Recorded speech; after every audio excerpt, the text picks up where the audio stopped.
So latest news is Irrational doors closed. It's a wrap. Dunsky. Ken Levine decided he's over it. According to his, I don't know, letter, I guess. PR release. Yes. His resignation It's a good letter. read. Is it? It's Yeah, another it's good really PR good. read. I think, and I totally, again with my PR. Were you done just watching porn? Like you just like climaxed and you're like, all right, PR. Really. It's all PR. Oh, no, that's what it comes to. It's all prime on porn. Oh, okay. And then he's all like, give me that kid letter. Oh, God. He So better bad. say something super PR. I'm just going to lose it.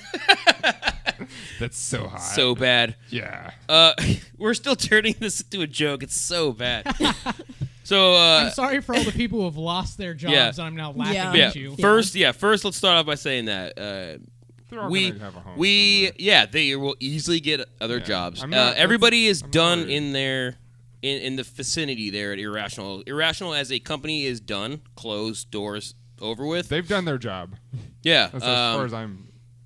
15 people. Ken Levine took 15 people with him that worked on BioShock Infinite. They still have jobs with him in his indie project that he wants to refocus his energy on a smaller team with a flatter structure and a more direct relationship with gamers. I'm fucking into it. So you said you're excited about this news. Yeah. Excited about Ken Levine doing an indie project, not people getting fired, I'm Yeah, assuming. no. Okay. Yeah. Yeah. No, that's terrible news. Economics. Terrible I news. think Ken Levine. So with Infinite, he got to do a lot of stuff that he wanted to do, but publishers kind of held him back from some other stuff. It's like that game was originally super controversial. It's still pretty controversial in some of its aspects, but it was even more, I don't know, stronger. And they had to cut back on a bunch. But I think that now, if he goes to do an indie project and do it his own way, he's gonna make it great. I think Ken Levine's a genius, and they didn't let him pull out all of his genius. Yeah. That's on camera. That's what's That's fine. That's why I did it. I wanted people to see that. I had a friend arguing. My friends were having an argument about BioShock Infinite, pretty much as we're doing this. Talking about, one of my buddies said that BioShock Infinite is overrated. What would you say about that, Dan? I agree. It's overrated, but it's still fucking great. I think it's a good game. I think it's a good shooter. Well, the only reason I say it's overrated is because everybody gave it the best game they've ever played.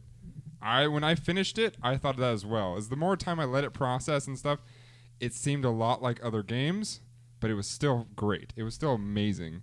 It just wasn't the best I've ever played. So, Josh, there were two games that came out last year that were like on the top of the list for Game of the Year. Yep. BioShock Infinite, Last of Us. Yep. Which one held longer for you? Last of Us. Yeah. Yeah, and That's just that was me having BioShock my number one is because I didn't play Last of Us. I feel because everything I hear So about then Last how- of Us is amazing. So how can you make a objective decision by? I can't make a true objective decision, but I can make a decision based on how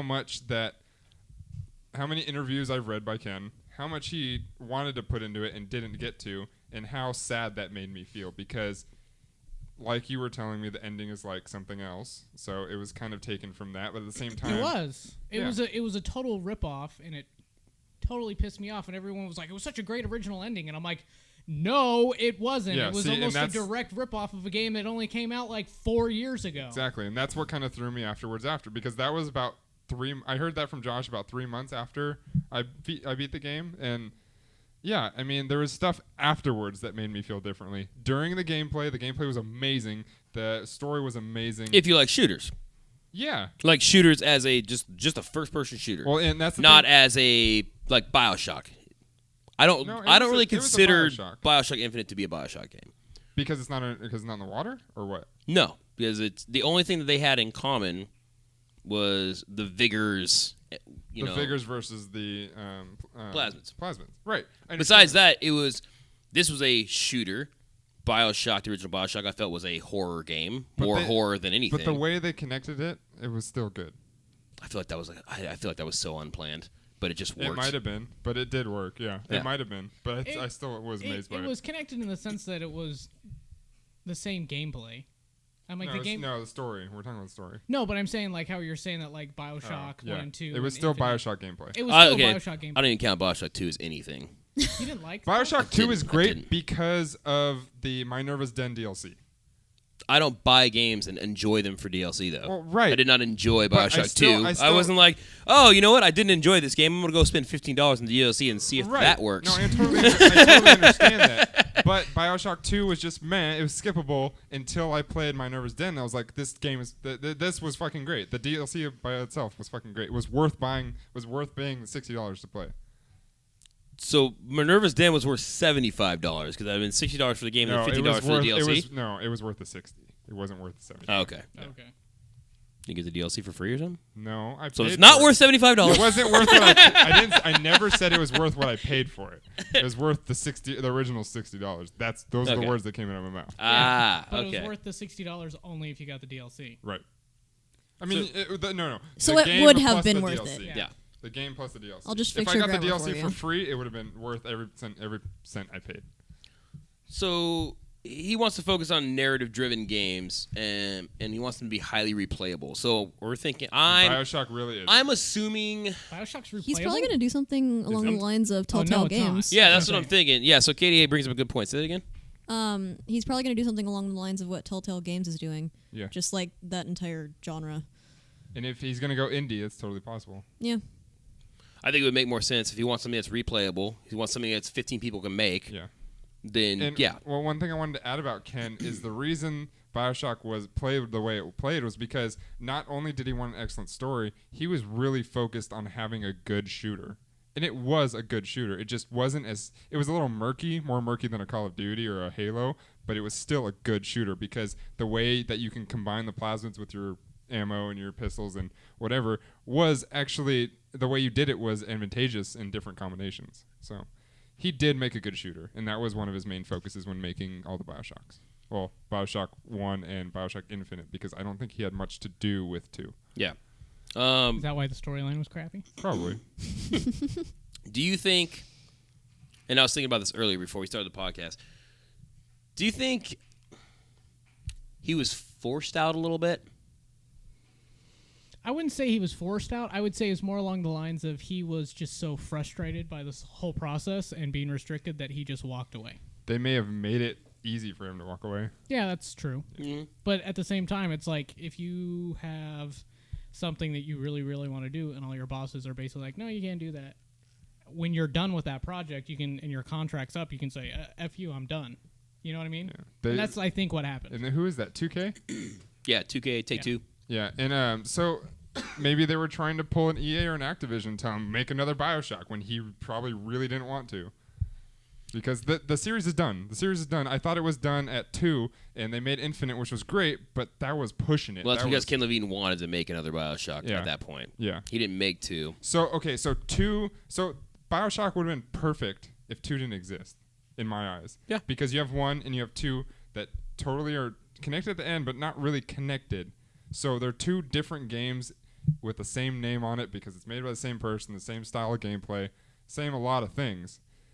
If 2 was out of it, it would make those more aesthetic as a couple versus a trilogy.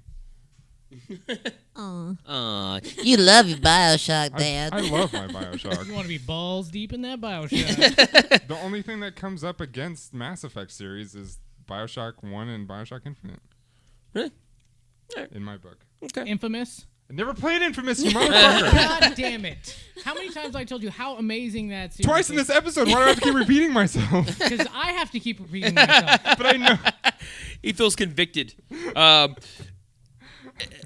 some good news has come out of this, though, from what was said in this very, very long letter, which, again, I personally feel like he was probably done with it. There's probably some politics involved. There's a lot of stuff that we probably won't hear about for probably 5 to 7 years. And I agree. when he can finally come out and say, okay, I quit because of this. At this point, he's saying he wants to do independent games. You can easily do independent. He can do independent games as Irrational. So there's something else in the background that I don't think we know. But good news is Irrational doors are technically still available to the employees for however long they need it. I would only assume probably a week or two. They get to build their portfolio, and then Irrational is having like a little event for third-party developers to come over and interview some of these guys for jobs. Yeah, to pick people up. Yeah. I don't think they're going to have a problem. They worked on one of the most popular games of 2013, and still one of the more talked about games to ever be released. In a while. I mean, it was basically that and The Last of Us were like the swan songs of the previous console generation. Like that was like the pinnacle of those consoles. Yeah. So if you worked on those games, you're golden. Yeah. You've got a job anywhere. Yeah. You can be like, I worked on BioShock. And then everyone will be like, cool, you're hired. I don't care if you drew little... Sounds good, bro. Yeah. Hop on in the car. Let's roll. By the way, what'd you do? I drew grass. Like,